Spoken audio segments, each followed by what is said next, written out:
the next authority we'll talk about is the Reportable Food Registry. FDA already had this authority. It was established under the Food and Drug Administration Amendments Act of 2007 and established without FDA established the Reportable Registry itself without FDA regulation, just under the authority of that amendment. But apparently either FDA or Congress or somebody didn't think FDA had enough authority to gather some information that FDA thought would be important, either to identify the product or to provide information to the consumer.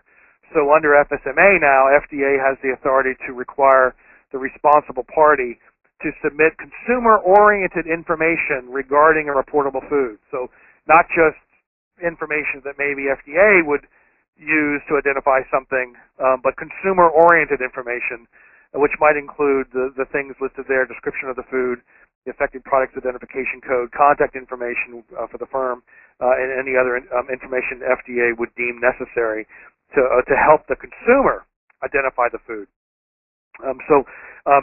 FDA also under this is the issue under this Reportable Food Registry requirement already is to issue an alert or a notification regarding a reportable food event. Congress, I think, has given FDA this authority so that the industry and consumers can be aware of the risks associated with reportable food. So making sure that the information is consumer-oriented so that this information the consumer could use, would find it useful. That appears to be what the intent was.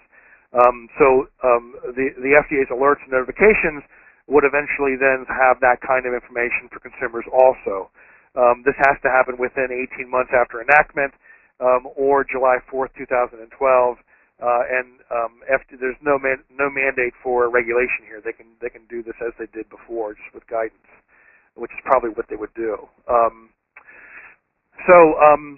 Moving along here, then FDA. Another thing with this notification piece, FDA apparently Congress was not satisfied with what information was getting out to retailers, and so they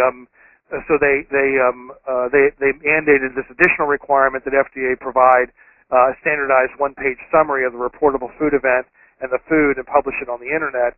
Interestingly enough, grocery stores are now mandated to post that notification within 24 hours of the report being issued, and they have to display it for at least 14 days. So I think Congress was not satisfied with how well the information was getting out to the consumer, and so they added this mandate to grocery stores to put it out.